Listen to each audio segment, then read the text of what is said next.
Hello everyone and welcome to SSC Adda 24/7। मेरा नाम है नीलम गहलोत और ये जो सेशन हमारा 4 बजे रोज डेली हम लाइव करते हैं, जिसमें हमारी तैयारी चल रही केवीएस केंद्रीय विद्यालय संगठन के जो नॉन टीचिंग एग्जामिनेशन थे उसकी, यानी कि जेएसए की, सेक्शन ऑफिसर की।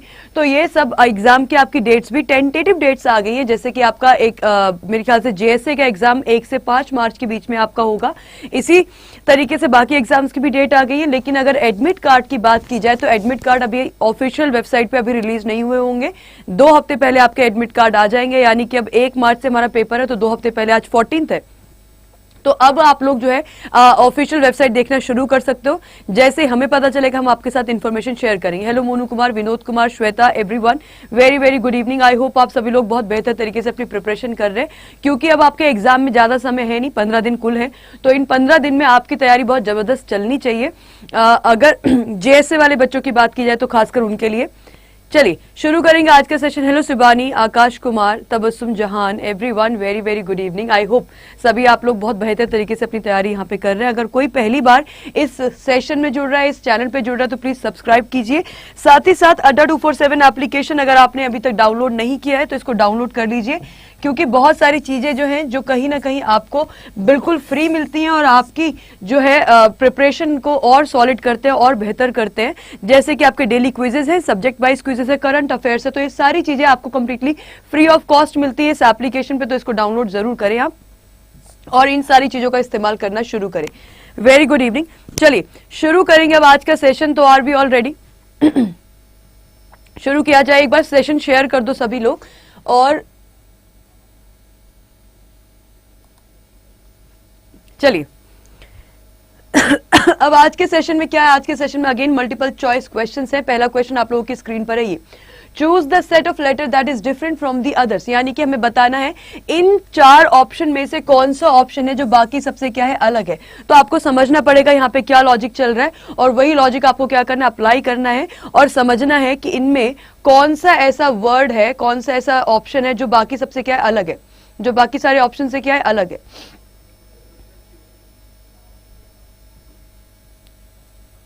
आज आपकी डबल वैलिडिटी भी चल रही है, ठीक है।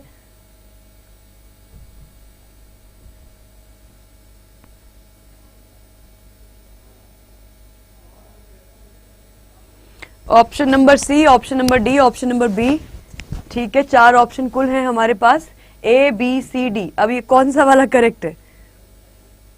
बी। देखो हमने क्या देखा, अगर मैं ऑप्शन नंबर 1 की बात करूं तो अपने पास ऑप्शन नंबर 1 में क्या चीज दिख रही है आपको? सी एक्स क्या है, एक ऑपोजिट पेयर है। सी एक्स क्या है, ये एक ऑपोजिट पेयर। ऑपोजिट पेयर हम सबको पता है ऑपोजिट पेयर क्या होते हैं। ऑपोजिट पेयर का जो है सी और एक्स, सी की प्लेस वैल्यू 3 और एक्स की 24, दोनों को अगर आप ऐड करेंगे तो क्या बनेगा, 27 बनेगा। और ऑपोजिट पेयर का यही कॉन्सेप्ट होता है कि 2 लेटर की अगर हम प्लेस वैल्यूज को ऐड करें तो कितना निकल कर आता है, 27 निकल कर आता है। वो आपको दिख रहा है कहां पे, सी एक्स, यानी कि ऑप्शन नंबर 1 में। अगर बात की जाए ऑप्शन नंबर 2 की, तो ऑप्शन नंबर 3 में आपके पास क्या है, ए जेड है, और ए जेड भी क्या है आपके पास, एक ऑपोजिट पेयर है। ए की प्लेस वैल्यू कितनी, 1, जेड की कितनी, 26, दोनों को अगर हम ऐड करेंगे तो क्या बनेगा, 27 बनेगा। फिर मैं आती हूं अपने ऑप्शन नंबर 4 पे। ऑप्शन नंबर 4 में ये वाई और बी दिख रहा है आपको, तो y की प्लेस वैल्यू कितनी होती है, 25, और b की प्लेस वैल्यू कितनी होती है, 2, दोनों को ऐड करोगे तो फिर से क्या बनेगा, 27 बनेगा। तो हम ऑप्शन नंबर 1 में, ऑप्शन नंबर 3 में, ऑप्शन नंबर डी में एक ऑपोजिट पेयर देख पा रहे हैं, लेकिन वो ऑपोजिट पेयर आपको कहां नहीं मिल रहा, ऑप्शन नंबर 2 में कोई भी ऑपोजिट पेयर नहीं है, और इसीलिए हमारा आंसर क्या बनेगा, ऑप्शन नंबर बी बनेगा। करेक्ट है।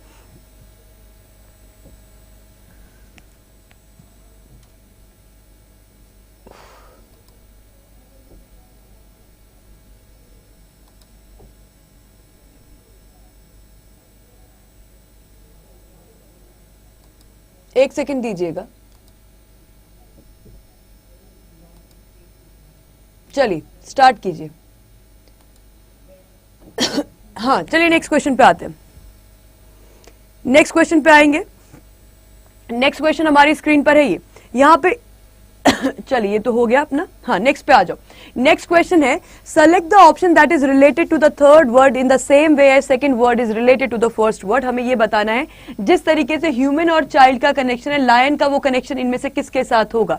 आपके पास है वर्ड एनालॉजी। प्रिया, डीआरडीओ एग्जाम की डेट अभी तो नहीं रिलीज हुई है, बाकी आप लोग डीआरडीओ की ऑफिशियल वेबसाइट को चेक करते रहें, ठीक है। डीआरडीओ की जो ऑफिशियल वेबसाइट है उसको चेक करते रहना, राइट। जी, option number C absolutely correct. क्यों? क्योंकि हमें पता है मनुष्य के बच्चे को बच्चा बोला जाता है, यानी कि इंसान के बच्चे को हम चाइल्ड बोलते हैं, और शेर का जो न्यू बॉर्न होता है उसको क्या बोला जाता है? उसको बोला जाता है कब। कब मतलब शावक। तो आंसर क्या बनेगा? ऑप्शन नंबर सी, यानी कि कब। किटन क्या होता है? किटन होता है बिल्ली का बच्चा। नेक्स्ट क्वेश्चन पे आइए। नेक्स्ट क्वेश्चन है आपके स्क्रीन पे, क्या? Blood relation. If Naveen is the brother of Bhaskar son, then how is Naveen related to Bhaskar. यदि नवीन जो है वो भास्कर के पुत्र का भाई है, तो नवीन का भास्कर से क्या रिलेशन है, बताइए। अब बेटे का बेटा क्या होता है? पोता, है ना। बेटे का बेटा अगर होगा तो क्या होगा? पोता होगा। तो पोते से रिलेटेड ये आपका क्वेश्चन है।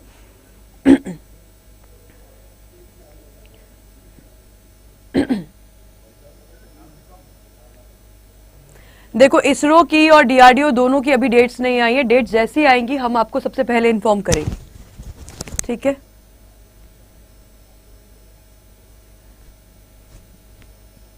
ऑप्शन नंबर बी, पुत्र, ग्रैंडसन। तो ऑप्शन नंबर बी यानी कि ग्रैंडसन आंसर आ रहा है। देखो, अगर इसको हम सॉल्व करेंगे तो क्या लिखा है? भास्कर के बेटे का बेटा।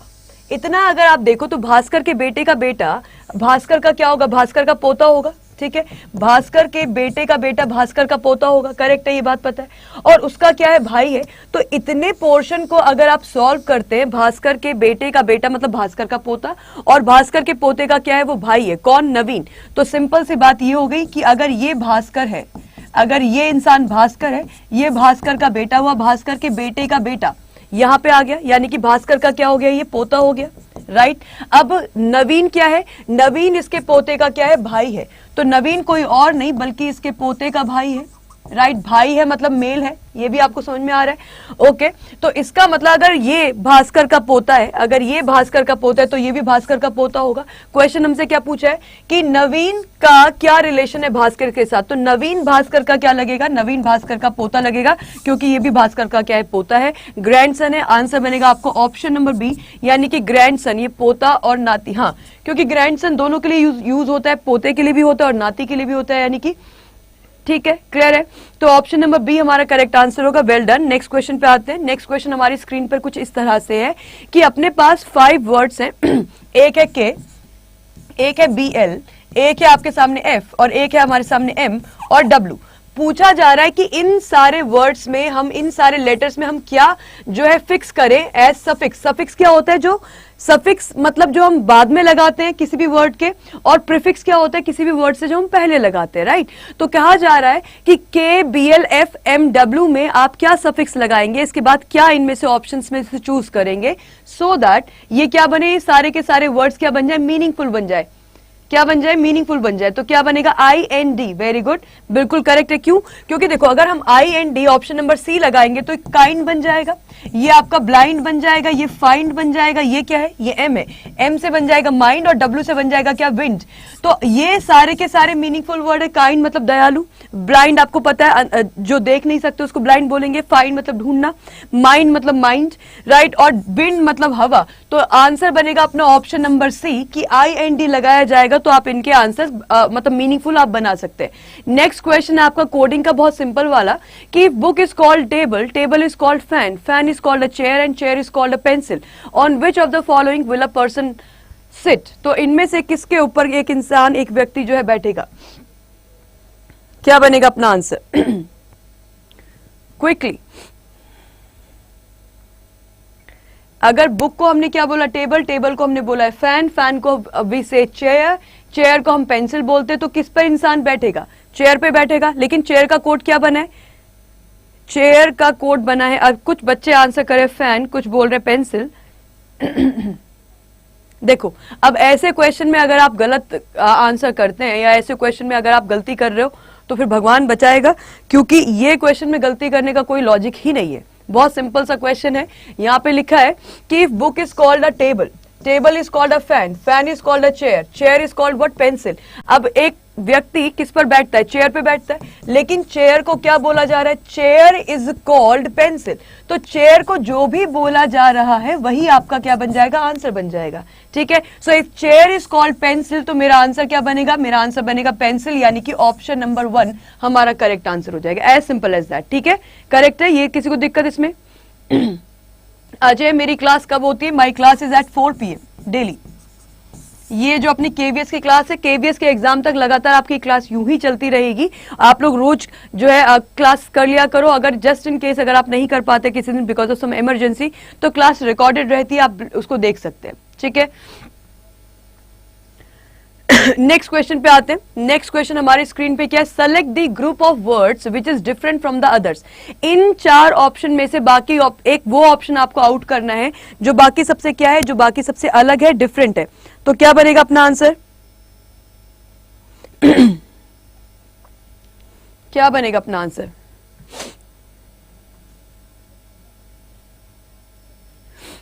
Option number D.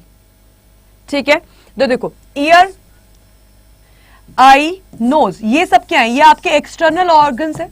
ये सारे क्या हमें दिखाई देते हैं, आंखें हमें दिखाई देती, नाक कान हमें दिखाई देते, लेकिन इंटेस्टाइन क्या है, हमारा इंटरनल ऑर्गन है ना, हमारी बॉडी के अंदर है। जैसे हार्ट है, जैसे लंग्स है, जैसे आपकी किडनी है, ये सारी जो चीजें हमारे इंटरनल ऑर्गन्स है, ये सारे आपके क्या, ईयर, आई, नोज, ये आपके एक्सटर्नल ऑर्गन्स है।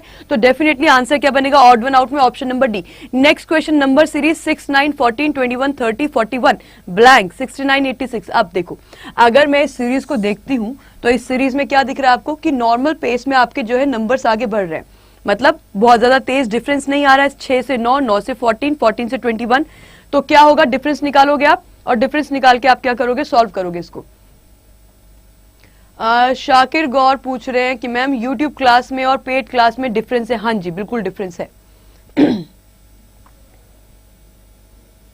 क्लास का टाइम है 4 PM, class time is 4 PM।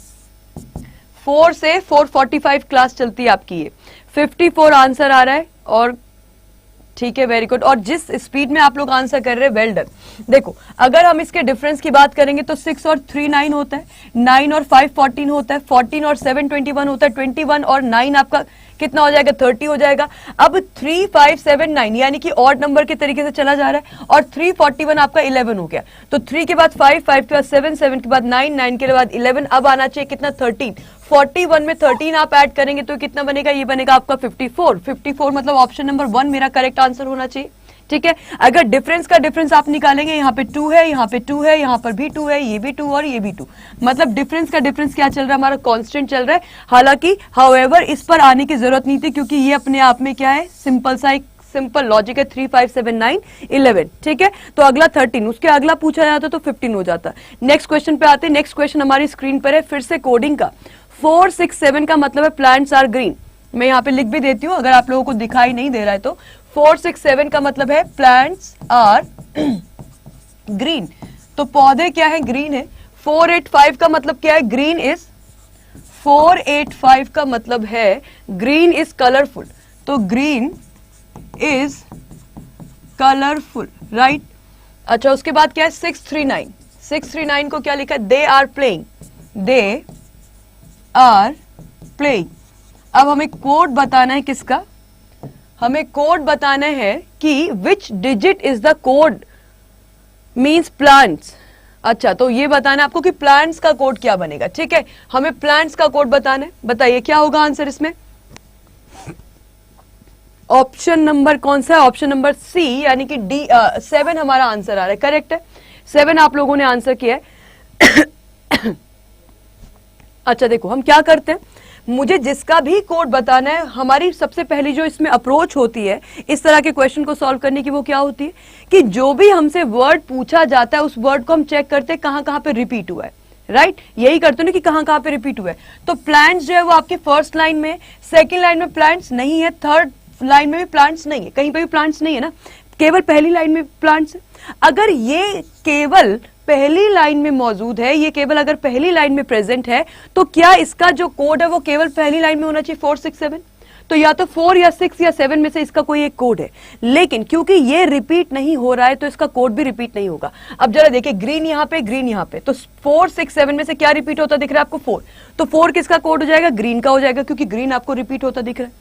उसके बाद बचा 6 और 7। 6 और 7 में से यहां पे आ रहा है, यहां पे आ रहा है। अब 6 और 7 में से कोई एक नंबर रिपीट हो रहा हो, क्या हो रहा है? 6 हो रहा है, तो 6 कोड नहीं हो सकता प्लांट्स का। तो सिंपल सी बात है, अगर प्लांट केवल पहली लाइन में है तो उसका कोड भी केवल पहली लाइन में होगा, और अगर प्लांट कहीं पे रिपीट हो रहा होता तो प्लांट का कोड भी रिपीट हो रहा होता। As simple as that. तो फिलहाल अभी के लिए हमारा आंसर क्या बनेगा? प्लांट्स का कोड हो जाएगा 7। That means option number C absolutely correct. ठीक है, करेक्ट है। चलिए नेक्स्ट क्वेश्चन पे आते हैं। नेक्स्ट क्वेश्चन हमारी स्क्रीन पर है क्या? नेक्स्ट क्वेश्चन अपनी स्क्रीन पर है ये, सिमिलैरिटी। अगर from the given alternative word select the word which can not be form, मतलब हमें ये देखना है इस सिमिलैरिटी वर्ड के लेटर्स को यूज करके इनमें से कौन सा वर्ड है जो नहीं बनाया जा सकता है, कैन नॉट बी फॉर्म्ड, नहीं बनाया जा सकता है। क्या हो जाएगा अपना आंसर?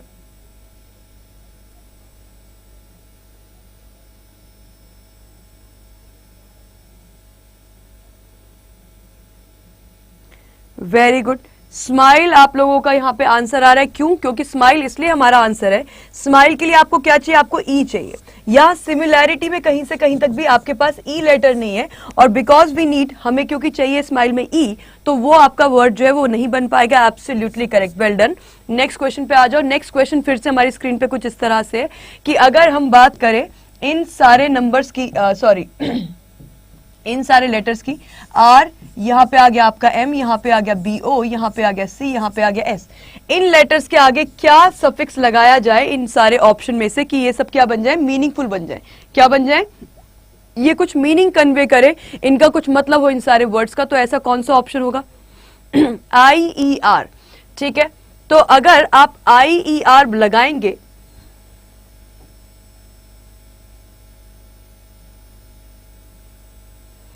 IER लगाओगे तो मेरे ख्याल से तो पहला ही वर्ड समझ में नहीं आएगा आपको, ये क्या है?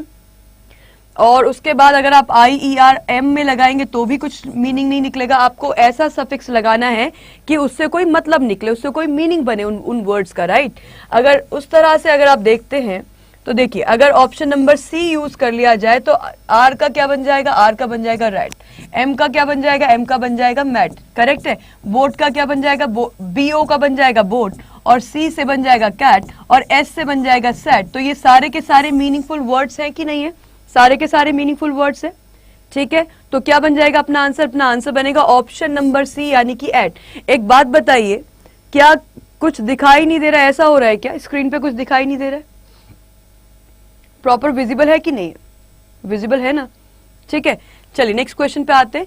नेक्स्ट क्वेश्चन हमारी स्क्रीन पर है कि अगर अजम्पशन, जो आपके सामने एक वर्ड लिखा हुआ है, इसके इस शब्द के अक्षरों का उपयोग करके बनाया जा सकता है, मतलब मुझे वो वर्ड ढूंढना है जो अजम्पशंस के लेटर्स का यूज करके हम बना सके, तो वो कौन सा ऑप्शन होगा? वो कौन सा ऑप्शन होगा? अजम्पशंस के लेटर्स का इस्तेमाल करना है आपको और बताना है कि कौन सा वर्ड बन सकता है इनमें से।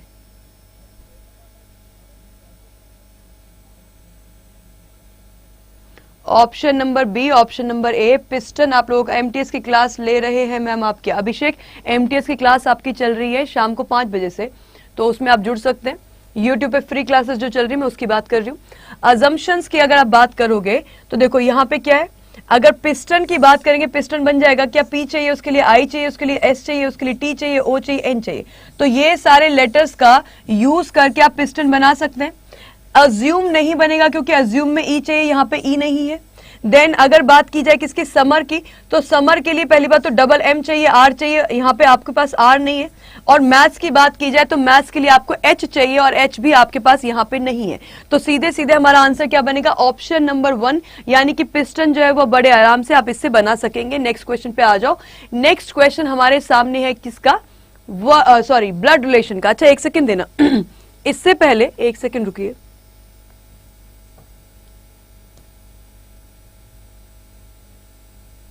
एक बार पहले ये वाला क्वेश्चन करेंगे, उसके बाद ब्लड रिलेशन वाले क्वेश्चन पे जाएंगे। कोडेड ब्लड रिलेशन है वो। पहले वाला क्वेश्चन सॉल्व करेंगे। सर्कुलर सीटिंग अरेंजमेंट का क्वेश्चन है। कितने लोग हैं यहाँ पे देखो 6 व्यक्ति हैं, 6 लोग हैं। अंशुल, मनोहर, प्रधु, विक्रम, वासु और प्रेरणा। ये एक सर्कुलर टेबल के चारों तरफ बैठे हुए हैं और इन सबका फेस जो है वो सेंटर की तरफ है। सब लोग क्या कर रहे हैं? सेंटर फेस कर रहे हैं। तो सबसे पहला काम अब क्या करेंगे? सर्कुलर टेबल के चारों तरफ बैठाना है। तो 1 2 3 4 5 6 ये 6 लोग हो गए। इन सबका अगर फेस सेंटर की तरफ है तो आपको पता है कि ऐसे जाएगा आपका इनका राइट, सबका राइट जाएगा कैसे? Anti clockwise. सबका लेफ्ट जाएगा कैसे? क्लॉकवाइज। अब उसके बाद जो आपके पास सारी जानकारी है, इंफॉर्मेशन है, उसका यूज करके आपको क्या करना है? इन लोगों को बैठाना है। फिर इस पर बेस्ड आपके 3 क्वेश्चन है वो हम आंसर करेंगे। शाकिर गौर पूछ रहे मैम क्या केवीएस में ऐसे ही क्वेश्चन आते हैं? ये आपका प्रीवियस ईयर पेपर पे बेस्ड ये आपके क्वेश्चंस हैं जो आपके सामने आज हम लेकर आए हैं। ठीक है, तो टेंशन मत लीजिए।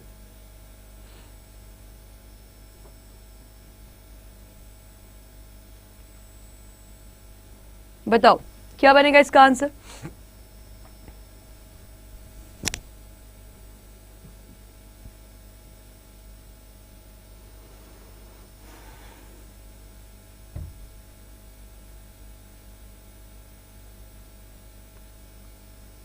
वेल डन गौरव।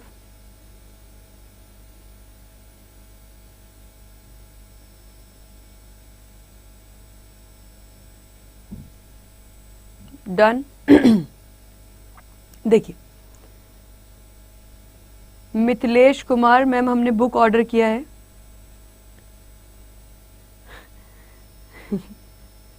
हाँ तो क्या वो बुक नहीं पहुंची? अगर बुक नहीं पहुंची तो परेशान मत होइए, बुक आपके पास 1-1.5 हफ्ते के समय में पहुंच जाएगी। आपने जिस डेट पे ऑर्डर किया है उस डेट से 1-1.5 हफ्ते के बीच में आपके जो है घर पे पहुंच जाएगी बुक। ठीक है, चलिए सॉल्व करेंगे। अब पहला स्टेटमेंट, ये 6 व्यक्ति हैं जो सर्कुलर टेबल के चारों तरफ बैठे हैं। सब लोग सेंटर की तरफ देख रहे हैं। जब आप सेंटर की तरफ देखते हो तो राइट जाता है आपका कैसे? राइट जाता है आपका एंटी क्लॉकवाइज, जो वॉल है, जो वॉच होती है उसका ऑपोजिट, और लेफ्ट जाता है आपका क्लॉकवाइज। ये हम सबको पता है।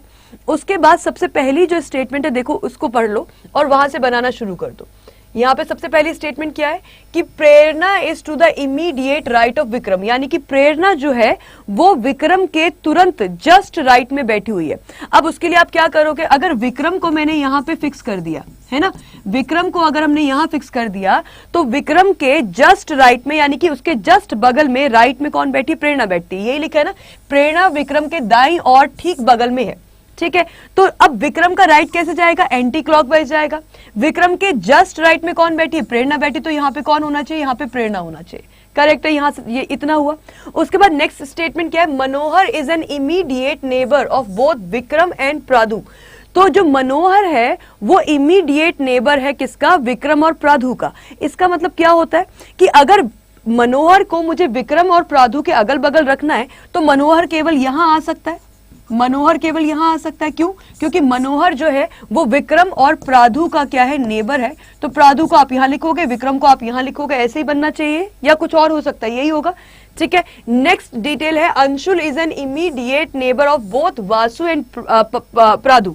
और जो आपका अंशुल है वो इमीडिएट नेबर है किसका? वासु और प्राधु का। तो आप वासु और प्राधु का नेबर मतलब आप अंशुल को यहां रखिएगा। अंशुल को अगर आप यहां फिक्स करोगे तो अंशुल नेबर यानी कि पड़ोसी हो पाएगा प्राधु का भी, और यहां पे कर दोगे आप वासु और वासु का भी। सही है, करेक्ट है अपना ये अरेंजमेंट। ठीक है, ये क्लियर है सबको? तो अब ये मेरा अरेंजमेंट अगर बनकर आता है तो ऐसे में जो क्वेश्चन इन्होंने पूछा है वो ये कि क्वेश्चन क्या पूछा है? क्वेश्चन अच्छा यहाँ पे नहीं, तो हमारा अरेंजमेंट ये बन गया। क्वेश्चन अगली स्लाइड पे होगा। हाँ, who stands to the immediate left of Anshul, यानी कि अंशुल के इमीडिएट लेफ्ट में कौन था? तो क्या आंसर करेंगे आप? अंशुल के इमीडिएट लेफ्ट में कौन था?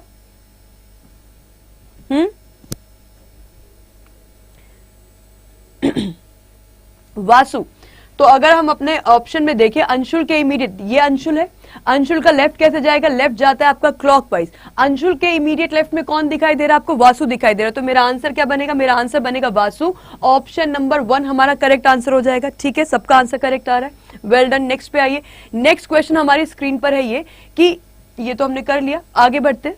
एक और क्वेश्चन होना चाहिए ना, एक ही क्वेश्चन है शायद इसका। ठीक है ठीक है, एक ही क्वेश्चन है। चलिए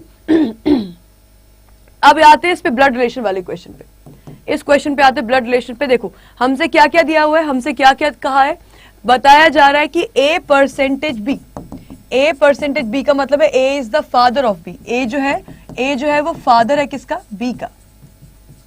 ठीक है, तो हमें क्वेश्चन में ये पूछा जा रहा है कि which of the following will mean कि x is the grand mother of y। आपको प्रूव करना है कि x जो है वो ग्रैंड मदर है किसकी, y की। अब यहां पे सब में सबसे पहले x है और यहां पे y, यहां पे y, यहां पे y। अब देखिए जरा इसको, क्वेश्चन को कैसे करेंगे आप।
जी क्या आंसर होगा,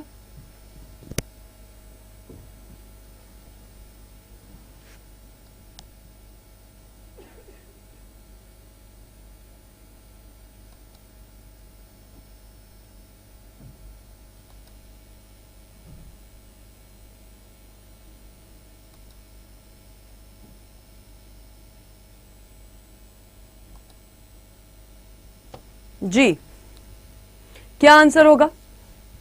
अब देखिए इस क्वेश्चन में आपको क्या ये क्या कहलाता है, कोडेड ब्लड रिलेशन कहलाता है। और आप लोगों को पता है कि कोडेड ब्लड रिलेशन, इनफैक्ट ये जो हमारा पूरा टॉपिक है ब्लड रिलेशन का पूरा हमने कवर किया हुआ है। किसमें, हमारी ब्लड रिलेशन वाली जो सीरीज चल रही थी उसमें। कहाँ पे मिलेगा आपको, ये केवीएस की प्लेलिस्ट में जाओगे तो आपको ये सारे के सारे जो है टॉपिक्स वहां पे मिल जाएंगे। तो अगर कोई बच्चा ऐसा है ना जिसको ब्लड रिलेशन में दिक्कत आ रही है, या जिसको डायरेक्शन टॉपिक में दिक्कत आ रही है, या पिक्चर रीजनिंग में आ रही है, तो एक बार प्ले लिस्ट में जाके चेक कर लो, आपको इनके सारे के कॉन्सेप्ट मिल जाएंगे। फिलहाल इस क्वेश्चन पे आते हैं। हमें ये बताना है कि ऐसी कौन सी यहाँ पे जो है क्या बोलेंगे उसको, ऐसी कौन सी इक्वेशन है इन 4 ऑप्शन में से जो ये बताती है या ये कंफर्म करती है कि x जो है वो y की ग्रैंड मदर है। अब अगर पहला ऑप्शन आप देखोगे, देखो पहले ऑप्शन को सॉल्व करोगे तो क्या लिखा है, x स्टार w। स्टार का मतलब क्या है, स्टार का मतलब है फर्स्ट पर्सन जो है वो दूसरे व्यक्ति का क्या है, मदर है। तो अगर x स्टार w को सॉल्व किया जाएगा तो आपको पता चलेगा x जो है वो मदर है किसकी, w की। x क्या हो जाएगी, w की मदर हो जाएगी। w@z and z@y। अब एट द रेट का मतलब क्या है, एट द रेट का मतलब है कि फर्स्ट पर्सन जो है वो दूसरे की क्या है, वाइफ है। अब इसका मतलब w वाइफ हो गई z की, W जो है वो वाइफ हो गई Z की, और फिर यही साइन वापस से रिपीट हुआ है। तो इसका मतलब तो वही होगा ना कि Z जो है वो वाइफ होगी Y की। तो ये तो ऑर्डर ही गलत है। W Z की वाइफ है, Z Y की वाइफ है, ये अपने आप में ही गलत बात होगी। ठीक है, तो क्या करोगे, पहले को तो इतना देख के कि यहाँ पे दोनों साइन रिपीट हो रहे हैं जिससे 2 लोग आपस में वाइफ बन रहे हैं, ये लॉजिक ही गलत हो जाता है। तो पहला ऑप्शन आपका इस बेसिस पे एलिमिनेट होता है। उसके बाद आप आते हैं सेकंड ऑप्शन पे। सेकंड ऑप्शन में देखो क्या लिखा है, सेकंड ऑप्शन में लिखा है x स्टार z, मतलब x जो है वो z की मदर है। ठीक है, x z की मदर होगी। z@y का मतलब हो जाता है z जो है वो वाइफ है किसकी, y की। तो y इसका क्या हो जाएगा, z का हस्बैंड हो जाएगा। क्यों, क्योंकि z अगर वाइफ है y की, तो वाई उसका क्या होगा, हस्बैंड होगा। आगे बढ़ो, अब इससे क्या ये कह पाओगे कि एक्स ग्रैंड मदर है वाई की? नहीं, क्योंकि ग्रैंड मदर के लिए एक्स को होना पड़ेगा पहली जनरेशन पे और वाई को होना पड़ेगा तीसरी जनरेशन पे। तो वाई उसका या तो पोता होगा या पोती होगी, क्योंकि अगर एक्स को हमें ग्रैंड मदर प्रूव करना है तो Y has to be either grandson और ग्रैंड डॉटर। तो ये भी आपका ऑप्शन नंबर 2 भी एलिमिनेट हो जाता है, इससे भी आंसर नहीं बन रहा है। उसके बाद आप आइए तीसरे ऑप्शन पे। तीसरे ऑप्शन में लिखा है वही चीज, एक्स जो है वो क्या है, वो जेड की मदर है। जेड परसेंटेज वाई, परसेंटेज का मतलब है फर्स्ट पर्सन, फादर है दूसरे व्यक्ति का। तो यहाँ पे फर्स्ट पर्सन कौन है, जेड है। जेड को फादर बोला जा रहा है किसका, वाई का। तो क्या आप ये कह सकते हैं कि एक्स जो है वो ग्रैंड मदर है वाई की, है ना? अपना ऑप्शन नंबर सी 100% करेक्ट हो जाएगा। तो ऑप्शन नंबर सी जो है वो आपका क्या होगा, करेक्ट आंसर होगा। Is that clear? ठीक है, क्लियर है सबको 100%? किसी को कोई प्रॉब्लम है? अब जब तीसरे से आंसर आ गया तो हमें चौथे को चेक करने की जरूरत नहीं, क्योंकि जब हमने थर्ड आंसर निकाला तो बिल्कुल जो है कॉन्फिडेंस के साथ निकाला। करेक्ट है? मैं ये वाला क्वेश्चन एक बार दोबारा से रिपीट कर देती हूँ कि सॉल्व कैसे करते हैं। देखो सॉल्व कैसे करते हैं, दक्ष मैं आपको बताऊंगी कि आप जो है केवीएस की प्लेलिस्ट में सारे बच्चे जो भी जिन्होंने भी पहले की क्लासेस नहीं करी है, केवीएस की प्लेलिस्ट में आप लोग जाइए। ये सारे मैंने टॉपिक्स आपको करा रखे विद बेसिक कॉन्सेप्ट्स, ठीक है, और ट्रिक्स के साथ। तो अगर आपको ब्लड रिलेशन, वही मैंने अभी थोड़ी देर पहले भी बोला था कि blood relation, direction, reasoning, dice, picture reasoning, ये करीब करीब 8 से 10, 10 से 12 टॉपिक हमने बड़े आराम से कर रखे हैं और बेसिक कॉन्सेप्ट्स के साथ कर रखे हैं। तो जिन भी स्टूडेंट को दिक्कत आ रही है उनको मैं यही बोलूंगी कि केवीएस की प्लेलिस्ट में चले जाइए, और अगर फिर भी आपको ना मिले सर्च करने पे तो आप मेरे नेम के साथ सर्च कर लेना, KVS playlist with my name, तो आपके पास सारे टॉपिक्स आ जाएंगे। ठीक है, तो अगर किसी भी यहाँ पे देखो हर क्लास में मैं कॉन्सेप्ट में जाऊंगी तो हमारे क्वेश्चन बहुत ज्यादा जो है स्किप हो जाएंगे, क्योंकि ये पहले से पढ़ा रखा है। तो मैं यही बोल सकती हूँ, यही रिक्वेस्ट कर सकती हूँ आप लोगों से कि प्लीज जाइए और यहाँ से अपने सेशंस को कवर कर लीजिए। ठीक है, चलिए ओके। अच्छा, अब आप लोग बोल रहे हैं मैम बैच हमको कैसे लेना है, तो बैच के लिए देखो, बैच से पहले आप लोग ये समझ लीजिए कि जितने भी बच्चे केवीएस का एग्जाम, ये सब हो गए क्वेश्चंस राइट, जितने भी बच्चे केवीएस का एग्जाम लिखने जा रहे हैं उनके पास इस समय टेस्ट सीरीज का होना डेफिनेटली बहुत बहुत जरूरी है। तो आप ऐसा बिल्कुल मत करो कि हमारे पास टेस्ट सीरीज नहीं और हम सीधे एग्जाम में जाके ही जो है अपना जलवा दिखाएंगे, ऐसा मत करिएगा, क्योंकि एग्जाम में जाके बहुत सारी गलतियां होती हैं। ये लिखी हुई ये फैक्ट है। देखो सिंपल सी बात है, जब आप कोई टॉपिक पढ़ते हो, पहली बार क्वेश्चन उसको सॉल्व करना शुरू करते हैं तो गलतियां होती है ना। वैसे ही होगा कि अगर जब आप एग्जाम कोई प्रिपेयर कर रहे हैं और उससे पहले अगर आप घर में बैठ के मॉक्स नहीं लिखेंगे तो बहुत सारी चीजें हैं, बहुत सारी गलतियां हैं जो आप सीधे एग्जाम में करेंगे। तो इसको मेक श्योर कीजिए, इसको 100% ये कीजिए कि कम से कम आप 10 से 12 मॉक अपने एग्जाम से पहले कर देंगे। और अब ज्यादा समय भी नहीं है, अगर 1 से 5 मार्च के बीच में आप लोगों की एग्जाम डेट्स आ गई तो फिर आपके पास जो है बहुत टाइम नहीं, अभी कितने 14 डेज आपके पास और बचे रिमेनिंग। जो आपका फरवरी मंथ है वैसे भी 28 दिन का होता है, 31 का नहीं होता है, 30 का नहीं होता है, तो ऐसे ही आपके पास दिन कम है। तो ध्यान रखिए, सभी की सीनियर सेक्रेटेरिएट की आपकी टेस्ट सीरीज अवेलेबल है, स्टेनोग्राफर ग्रेड 2 की टेस्ट सीरीज अवेलेबल है, जूनियर सेक्रेटेरिएट की अवेलेबल है, एंड साथ ही साथ असिस्टेंट सेक्शन ऑफिसर, ये सारी की सारी टेस्ट सीरीज जो है अवेलेबल है। आपने जो भी फॉर्म फिल किया था उस फॉर्म के हिसाब से, अगर आपने स्टेनोग्राफर फिल किया तो स्टेनोग्राफर की टेस्ट सीरीज जो है आप बाय कीजिए और उससे मॉक लगाना शुरू कर दो। Y651S ये कोड लगा देना so that you get discount. क्या करोगे, Y651S कोड के साथ आप क्या करोगे, टेस्ट सीरीज को परचेज कर लेंगे। इसी के साथ साथ वो स्टूडेंट जो इसरो की तैयारी कर रहे हैं, तो इसरो की तैयारी वाले सभी स्टूडेंट को मैं बता देती हूँ, अपना ये इसरो वाला जो बैच है ये 10 फरवरी से शुरू हो चुका है और इस बैच में आपको मेरी क्लासेस मिलेंगी 21 फरवरी से। इसी बैच में आपको मेरी क्लासेस मिलेंगी 21 फरवरी से, तो मिस मत कीजिए। इसरो की जो क्लास होगी वो वैसे भी थोड़ा सा हाई लेवल होगी राइट, अगर मैं बाकी सारे एग्जाम से कंपेयर करूं, क्योंकि एक तो इसरो का एग्जाम किन स्टूडेंट्स के लिए था जो ग्रेजुएट हो चुके थे, तो यहाँ पे थोड़ा सा सिलेबस और थोड़ा सा पैटर्न डेफिनेटली डिफरेंट होने वाला है इसरो के लिए। और इसमें अपनी रीजनिंग की क्लासेस चलेंगी कब से, 21 फरवरी से। बैच ऑलरेडी शुरू हो चुका है, तो इसको बिल्कुल डिले मत कीजिए, बैच में आप लोग एनरोल कर लो। Y651 Y651 ये जो कोड है, ये कोड लगा के आप इसमें एनरोल कर लीजिए। उसके साथ साथ इसरो की टेस्ट सीरीज भी अवेलेबल है, जूनियर पर्सनल असिस्टेंट की भी और एलडीसी यानी कि यूडीसी अपर डिवीजन क्लर्क की भी, तो आप इन टेस्ट सीरीज के साथ भी जुड़ सकते हैं। और सबसे बड़ी बात आज आपके सामने क्या है, आज आप लोगों के पास है डबल वैलिडिटी। तो क्या करना है, आपको जाना है कहां, अड्डा पे, अड्डा की वेबसाइट पे जाइएगा, यहाँ पे गूगल सर्च कीजिए, यहाँ पे लिखिए अड्डा 247 और इस तरह से आपके पास ये जो पहला आएगा इसको ओपन कीजिए। ये आपकी अड्डा की वेबसाइट खुल जाती है। इसमें आप ऑल कोर्सेज में जाइए, ऑल कोर्सेज में जाके एसएससी सेलेक्ट कीजिएगा। एसएससी सेलेक्ट करने के बाद आपको कहाँ आना है, आपको आना है केवीएस नॉन टीचिंग पे। अगर आप केवीएस की टेस्ट सीरीज लेना चाहते हो तो केवीएस नॉन टीचिंग पे आइए, ठीक है। नॉन टीचिंग पे आके ये आपकी सारी चीजें अवेलेबल है और इसमें टेस्ट सीरीज पे क्लिक कीजिए। ये देखिए, अगर आपको जूनियर सेक्रेटेरिएट की टेस्ट सीरीज चाहिए तो क्लिक करो, क्लिक करके इसमें देखो कितने 25 से अधिक टेस्ट आपको मिलेंगे, ठीक है। 25 प्लस टोटल टेस्ट है विद डिटेल सॉल्यूशन। तो हर एक क्वेश्चन का डिटेल सॉल्यूशन आपके पास होगा, लेटेस्ट पैटर्न पर ये बेस्ड है और इंग्लिश और हिंदी, यानी कि आपका जो क्वेश्चन होगा वो इंग्लिश में भी होगा, हिंदी में भी होगा। तो इसको बाय नाउ कीजिए और बाय नाउ करके कोड लगा देना। आप क्या कोड लगाएंगे टेस्ट सीरीज के लिए, एस कोड लगाओगे तो Y651S।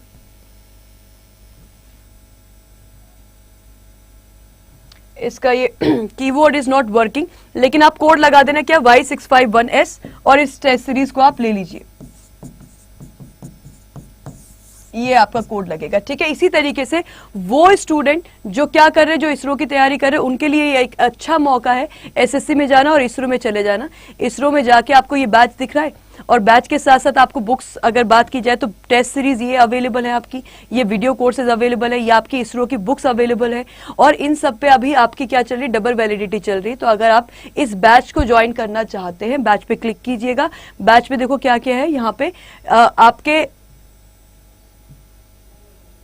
बैच की वैलिडिटी आपकी 6 मंथ्स रहेगी। इस पे जाइए, बाय नाउ कीजिए। बाय नाउ करके अगर आप इस पे कोड लगाएंगे Y651, अगर आप ये कोड लगाते हैं तो ये आपको बैच पड़ेगा मेरे ख्याल से 1840 कुछ का आपको ये बैच पड़ जाएगा, ये कोड लगाने के बाद। मुझे एग्जैक्ट अमाउंट याद नहीं, बट ऐसा ही कुछ ही आपको पड़ेगा, ठीक है। मैम आईबी के लिए क्या सिलेबस है? अंशुल, आईबी का सिलेबस एक जो है ऑलमोस्ट सेम है, लेकिन कुछ कुछ जगह पे चीजें चेंज हैं। तो एक कल हमारा एक सेशन होगा आईबी के सिलेबस को लेकर, वो सेशन आप लोग ज्वाइन कर लेना, तो आपको आईबी का सिलेबस जो है वहां से पता चल जाएगा, ठीक है। ओके, तो अभी आज के लिए हम सेशन को यहाँ पे ओवर करेंगे। Thank you everyone, thank you so much. और इसके साथ साथ डबल वैलिडिटी चल रही है आपके एसएससी के महापैक पे, आप उसको भी चेकआउट कर सकते हैं। Thank you guys.